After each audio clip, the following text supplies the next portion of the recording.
Peace, love, and light, everybody. You are now tuned into Spiritual Shenanigans with your girl, Coco Kitten Bruja. And this is a very, I ain't gonna say a sensitive topic that we're gonna talk about this week, but it is one that I feel very passionate about. This episode, I want to talk about Black spirituality and sovereignty, right? And I know I have more than just Black listeners and Black supporters, but this ain't about y'all, right? You're welcome to listen. You are welcome to be educated. But, this is very much a for us, by us type of episode. Black spirituality, and I'm just gonna jump right into it. I don't have too many quips or anything like that. I really just want to jump right into it. But like, Black spirituality and sovereignty represent two very powerful and intertwined aspects of the Black experience, right? Especially when we're talking about resilience, identity, liberation. These two things are the backbone of so much of the history of the Black experience, right? Black spirituality is rooted in our culture, right? It's rooted in the things we do and the things we say, the way we express our faith, and it has guided us through centuries of oppression. And when we talk about just the range of beliefs, and that's going all the way back to ATRs, African traditional religions, Christianity, Islam, all of these faiths that have been adopted and reinterpreted basically in the context of the Black experience. And this type of spiritual connection, it's a safe space, it's a community, and it's how we preserve our heritage, and it helps us navigate life, right? It helps us move through our everyday experiences. You can look on social media and see just how unserious Black folks are when it comes to major events, major crime. We are going to be the first ones to make a joke. Why? Because it's how we move through things. That doesn't mean we are devoid of feeling. That doesn't mean we are devoid of, emotional intelligence. We very much understand these things, and we experience all of the things that everybody else do. But we use laughter as a coping mechanism, as we've done for centuries, for millennia, right? And that is deep rooted in who we are, our faith, in knowing that, at the end of the day, it's going to be what it is. It is what it is. Like, not only is that such a,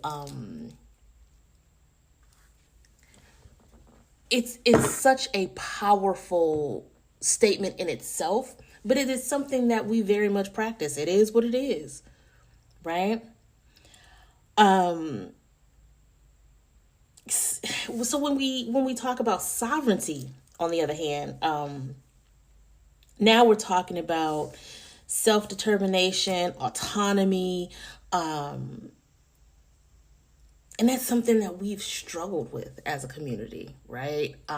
This system was not built for us to have sovereignty. It was very much built for us to assist in the sovereignty of others, if I'm gonna put it lightly. But sovereignty in itself is about dismantling oppressive structures, right? Reclaiming agency and identity over ourselves and our resources. And more specifically, when we talk about Black sovereignty, that involves fostering these self-sustaining communities and really diving into like economic empowerment and dealing with institutionalized racism. That is the path of Black sovereignty, right? And it very much aligns with Black spirituality because it emphasizes the importance of reclaiming that sense of agency, right? And reclaiming and really getting back our sense of dignity. Or like, we are very prideful people, so we don't have to worry about that. But when we talk about, our agency and our dignity specifically, we're the first person to say have discernment. We preach discernment so much when we start talking about Black spirituality. That's one of my favorite words. Have discernment. Really think about what you're doing. Right?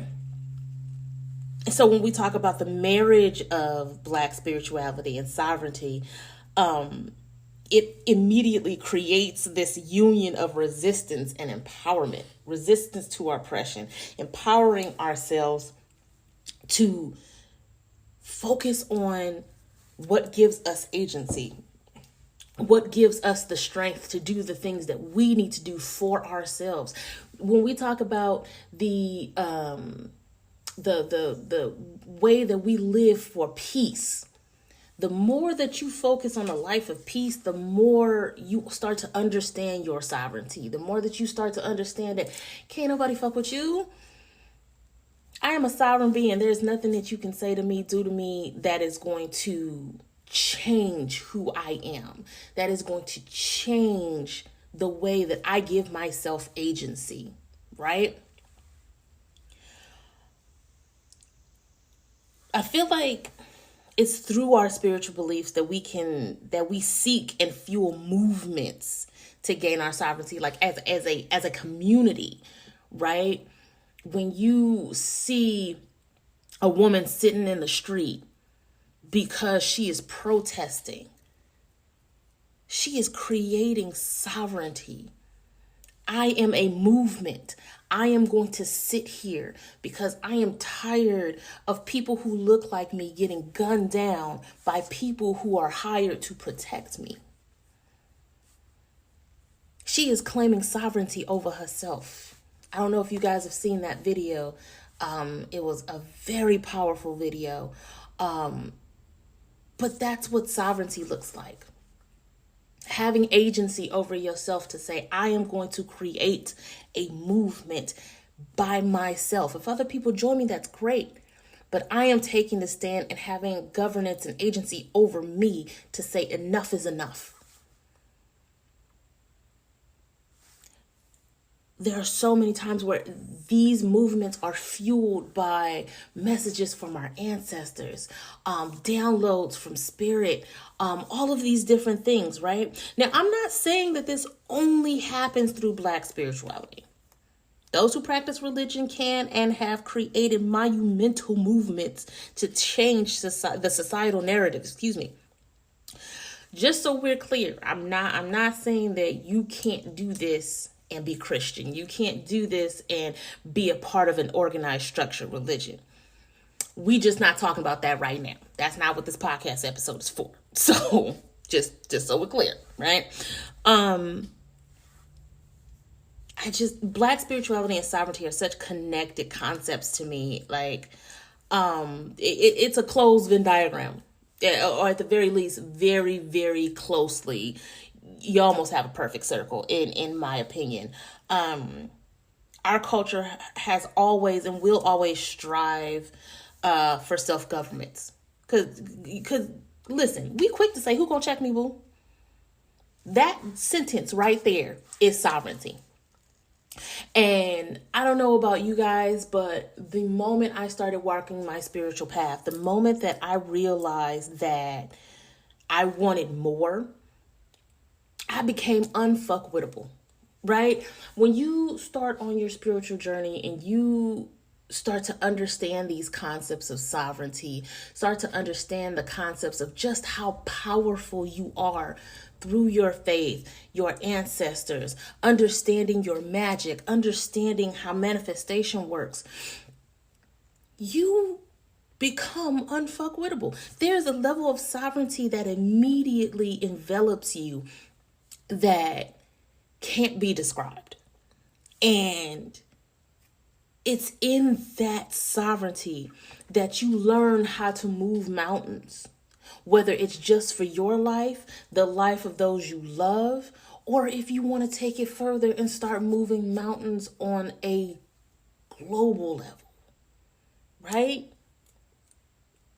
Black spirituality often serves as a source of strength, resilience, and resistance in the face of historical justices.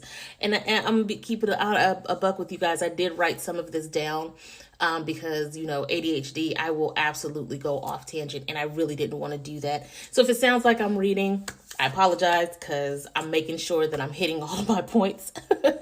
But yes, Black spirituality often serves as a source of strength, resilience, and resistance in the face of historical injustices. When we start talking about the framework of understanding the world and like connecting to your ancestors and just finding that safe space when it feels like everything's going to shit, right?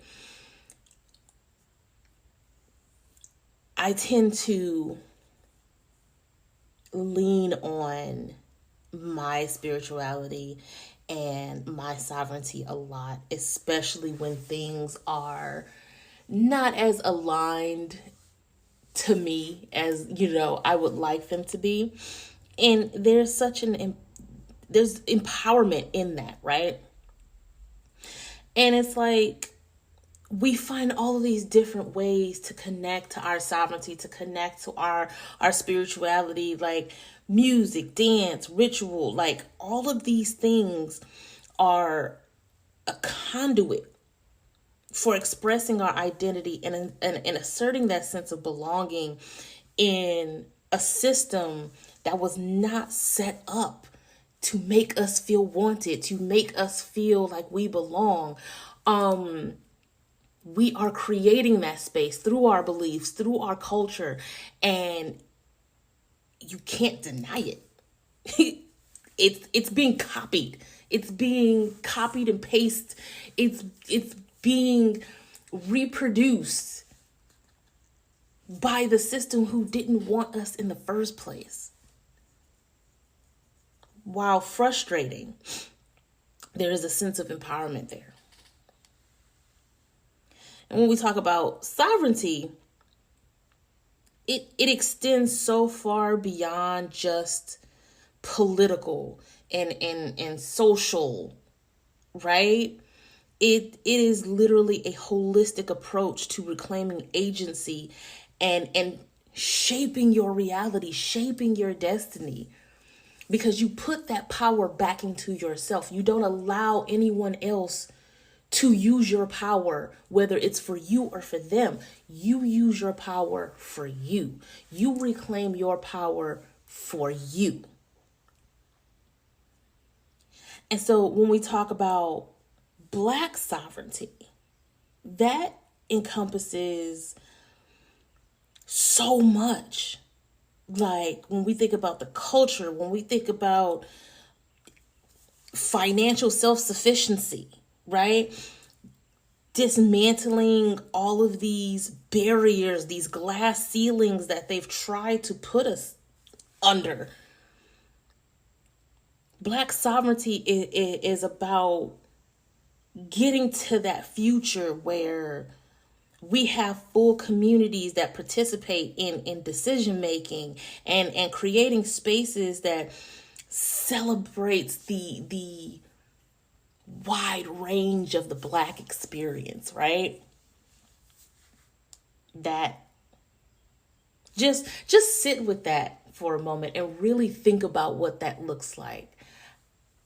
And I love the concept of that, right? Black sovereignty in and of itself it's just it's a wonderful thing to think about. And before anybody hop in my comments, before anybody who this podcast episode is not for, please don't get ignorant. Please don't get ignorant. Don't do it. Because I like to tussle first and foremost. But also, this is not an episode about oppression to other people. This is an episode that celebrates Black spirituality and Black sovereignty. No more, no less. And if the idea of Black sovereignty, if the idea of Black spirituality makes you uneasy, baby, that is a you problem and not a me problem. And maybe this ain't the podcast for you, because I'm hella Black and I'm always going to be pro-Black. At the end of the day, across the board, the struggle for sovereignty is deep, and it doesn't matter what color you are. We are all struggling to find that complete sense of sovereignty because of the way the world is set up, right? On a socioeconomic level and all the way around, but specifically when we talk about Black spirituality and Black sovereignty, the struggle is even deeper. And I'm going to say this on a very spiritual level. These spiritual streets are wild, right? When we talk about sovereignty and how the idea of sovereignty makes some of these quote unquote spiritualists scared, right? There are so many of these spiritualists who want you to rely on them, bait you with fear and bullying, and honestly, some who have created damn near cults that just are very reminiscent of structured, weaponized religion. This is why we preach discernment so much, because it's very easy to get caught up in the fame of somebody. Oh, well, they have so many followers. They must know what they're talking about. Let me follow them and let me do what they do. That is not sovereignty. Sovereignty looks like, oh, well, this person said this. I resonate with that. I resonate with that. I don't necessarily have to resonate with them. Also, everything that everyone says won't hit. You might have somebody that you follow. Hell, you might follow me. And you might agree with most of the stuff I say, and you're able to learn from it, and you're able to, utilize that in your everyday life. There may be something that I say you don't fuck with at all. But you have sovereignty to say, I don't agree with this, and I'm not going to use it. I don't want anybody to blindly follow me. I don't want anybody to idolize me. It's when we start to idolize others and blindly follow them and blindly listen to them that we lose our sense of sovereignty, because now we're allowing other people to think for us, other people to draw power from us because we're not using it ourselves. We're happily giving it to others. That is where the discernment needs to come into play, right? Listen to you before you allow somebody else to think for you. And just going back to what I said, I really want you guys to think about the people you follow, me included, and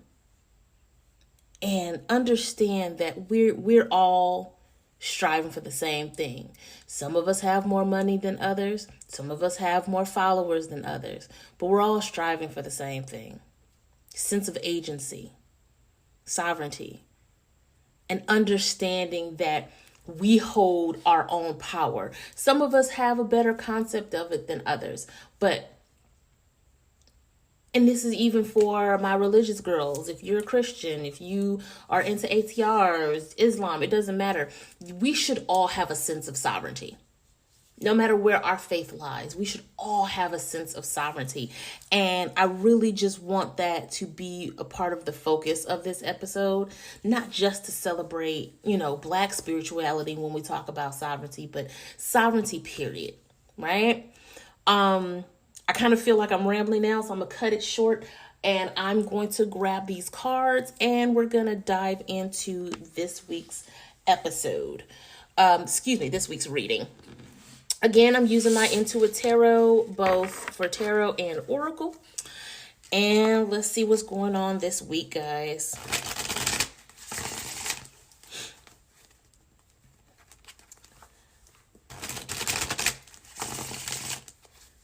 Okay. Next week, we're going to bring back Tipsy Tarot Tuesday. I don't know what foolishness I'm going to want to talk about next week. We'll see.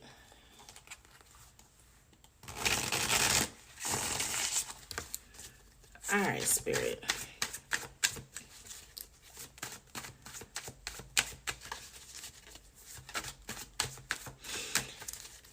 Fire signs this week.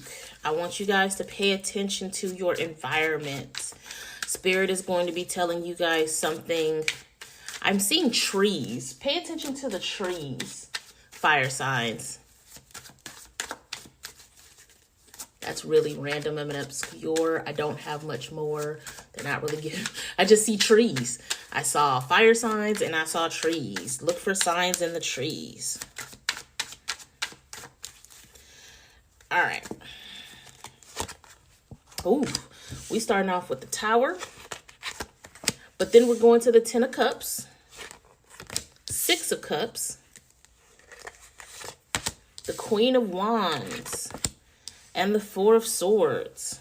Bottom of the deck is the Wheel of Fortune. I love the fact that it starts off with the Tower, because that Tower is the redirect, right? And it feels like Spirit is going to be redirecting us into a more positive, some more positive energy going into this week. A lot of you are going to be feeling like the connections that you have are going to be very significant. I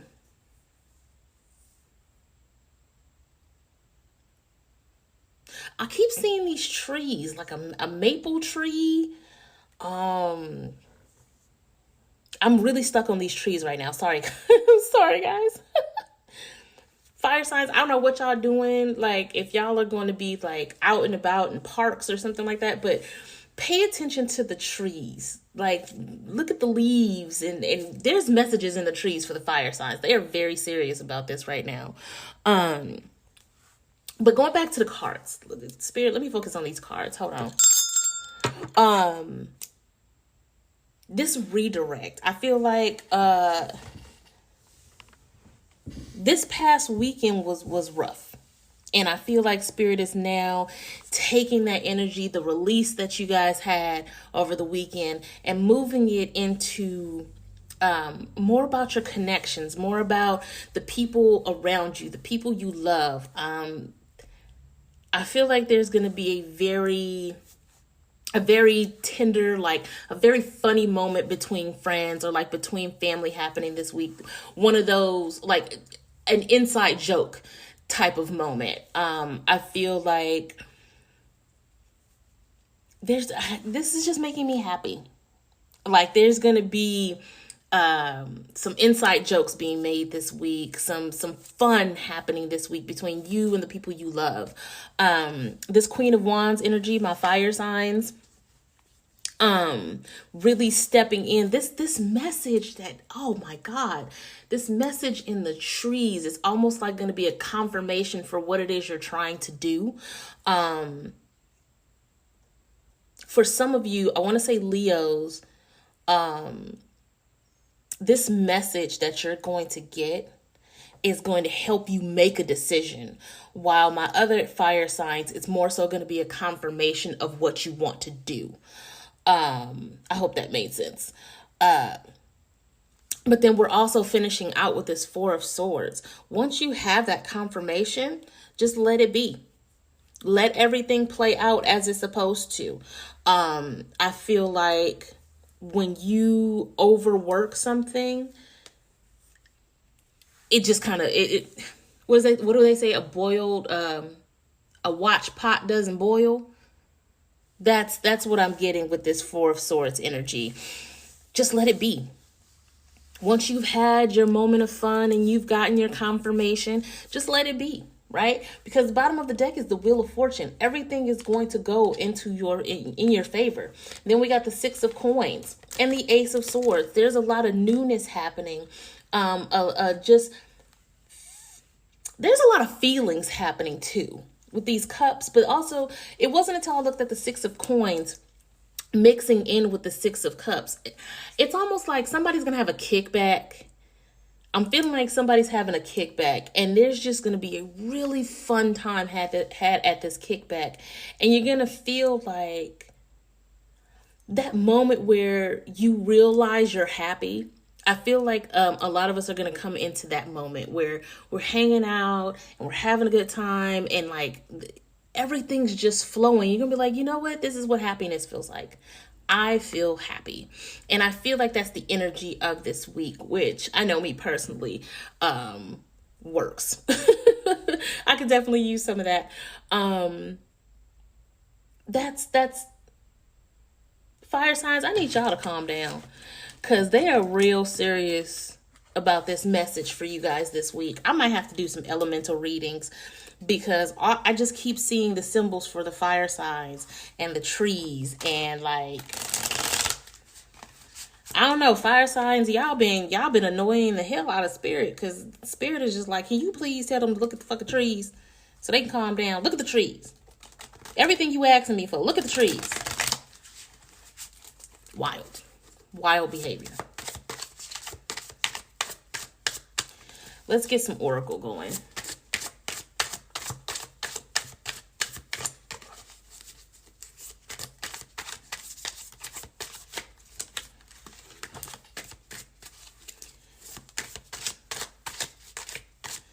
Okay. We have map, exploration, finding your way, chart a course, water carrier, nobility, balance, calm, care for others, and eyeglasses, assessment, examine, estimate, check the details, check the trees, goddammit, check the trees. Bottom of the deck is shield, defensive, protect, guardian, ward off unwanted energies.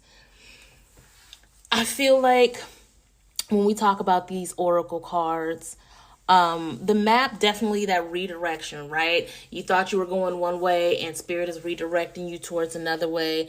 I feel like this kickback might be unexpected. Well, it's going to be expected now because you're listening to this episode, but it's going to be something that's kind of like, hey, let's all get together this weekend. Like something like that. It's not something that's mapped out. It's not something that's prepared, but this new perspective is the base of this particular card.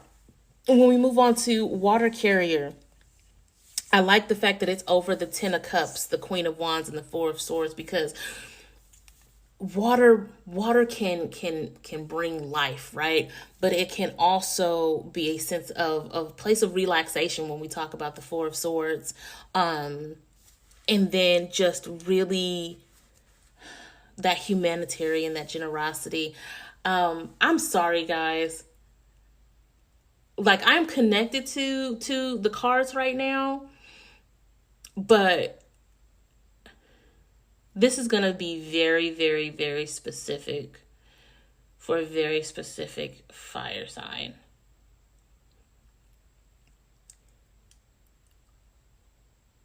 There is a tree with blue flowers on it.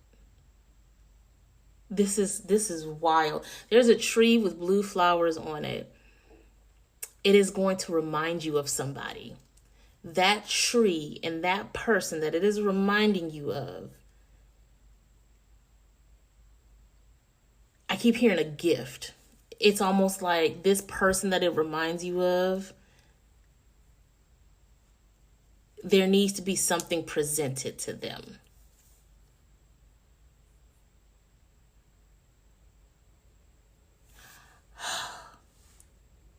It's so wild that I'm recording it, so I can't, I don't know who I'm tapping into right now, but these blue flowers are very significant.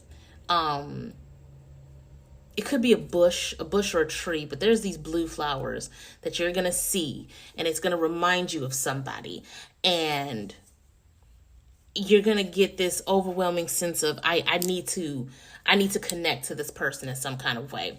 Now, whether that's good or whether that's bad, I can't see that, but I definitely see these blue flowers and this person that they remind you of, or there's a connection between these blue flowers and this person. I don't know, y'all, but this is like all I can see, and I'm trying to connect to these cards to give you guys the reading, but I can't get over this fire energy and this bush tree with these flowers. It is very significant. Yeah. All in all, I want you guys to think about how sovereign you are in this moment. And I want you to think about, especially those of us who are a part of the Black experience, who are Black, how are you incorporating your faith into your sovereignty, right? I'm gonna figure out what this tree and these flowers are about. And I'm gonna holler at y'all later. I'm sending you guys tons and tons and tons of love and light. Always rooting for you. Always got your back 100%. And until next time, peace.